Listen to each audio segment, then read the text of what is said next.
हमारे सनातन धर्मों में हर एक चीज के कोई न कोई नियम बनाए गए हैं और इन्हीं नियमों में से एक है स्नान के बारे में। दोस्तों, ऐसा माना जाता है कि आम व्यक्ति को शास्त्रों के नियमों का पालन तो जरूर ही करना चाहिए, जिससे घर की सुख समृद्धि बनी रहे और घर में खुशहाली का आगमन आए। हमारे शास्त्रों में कई ऐसी बातों का जिक्र किया गया है जिनका पालन हम जाने या अनजाने में सदियों से करते आ रहे हैं, लेकिन इसके पीछे के तथ्य के बारे में हमें इसकी जानकारी नहीं है। ऐसे ही नियमों में से एक आज जानकारी मैं लेकर आई हूँ। बहुत सारे लोग ऐसे हैं जो निर्वस्त्र स्नान करते हैं, यानी कि बिना कपड़ों के स्नान करते हैं। अक्सर आपने घर के बड़े बुजुर्गों को ऐसा कहते सुना भी होगा कि कभी भी स्नान बिना कपड़ों के यानी कि निर्वस्त्र नहीं करना चाहिए, लेकिन इसके पीछे के कारण आपने कभी भी नहीं पूछे होंगे उनसे। दोस्तों, यदि कारण आप जान लेंगे, मेरा यकीन है, मेरा दावा है कि इसके बाद आप कभी भी ये गलती नहीं दोहराएंगे। ये एक ऐसी गलती है जो देखने में बहुत ही छोटी लगती है और आपके घर में हजारों लाखों समस्याओं की ये एक अकेली जड़ बन सकती है। आइए जानते हैं इसके पीछे के तथ्य के बारे में। नमस्कार दोस्तों, कैसे हैं आप सभी। उम्मीद करती हूँ आप सभी स्वस्थ होंगे, सुरक्षित होंगे और आप सभी के उत्तम भविष्य की कामना करते हुए आज का ये वीडियो स्टार्ट करती हूँ।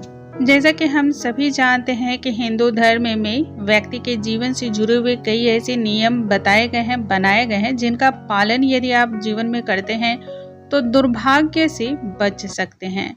बर्बादी आपके दरवाजे पर दस्तक नहीं देती है। इन्हीं नियमों में से आज मैं एक लेकर आई हूँ, नहाने से जुड़े हुए कुछ खास नियम।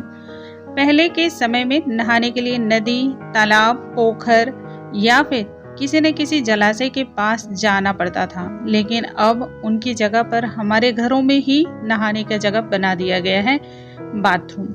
ऐसे कई लोग हैं जो बाथरूम में बंद होकर नहाना पसंद करते हैं और निर्वस्त्र नहाना पसंद करते हैं। उन्हें बहुत सारी जानकारियां तो पता ही नहीं है।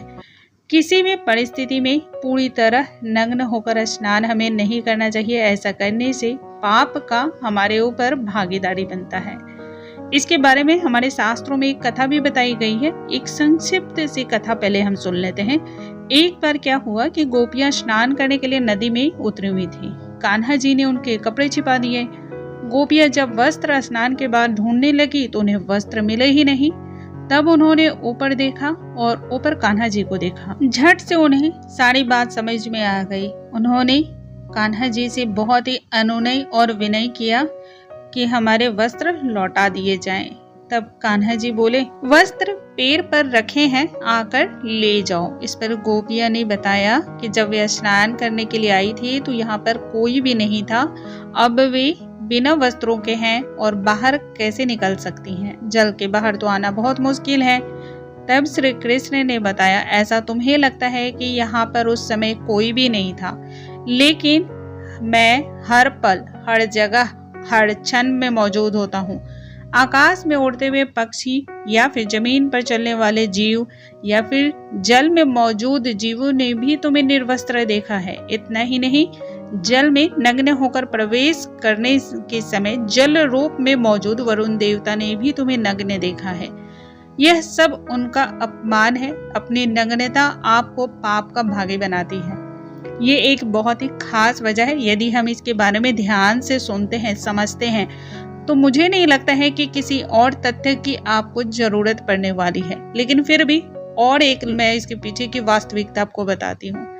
गरुड़ पुराण में इस बात का जिक्र किया गया है। जब आप स्नान कर रहे होते हैं तो आपके रक्षक रूप में आपके पितर आपके आसपास मौजूद होते हैं। जब आप स्नान करते हैं और वस्त्र गीले होते हैं तो वस्त्रों से गिरने वाली पानी की जो बूंदें होती हैं, पितर उस पानी को ही पीते हैं और उनसे उनको तृप्ति मिलती है।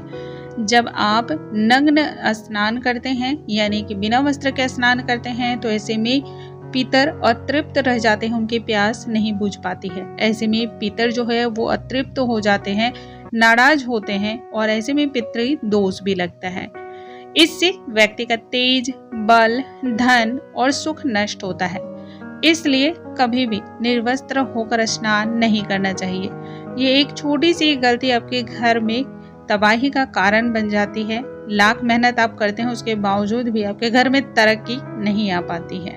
तो इन चीज़ों का ध्यान आप ज़रूर रखें दोस्तों।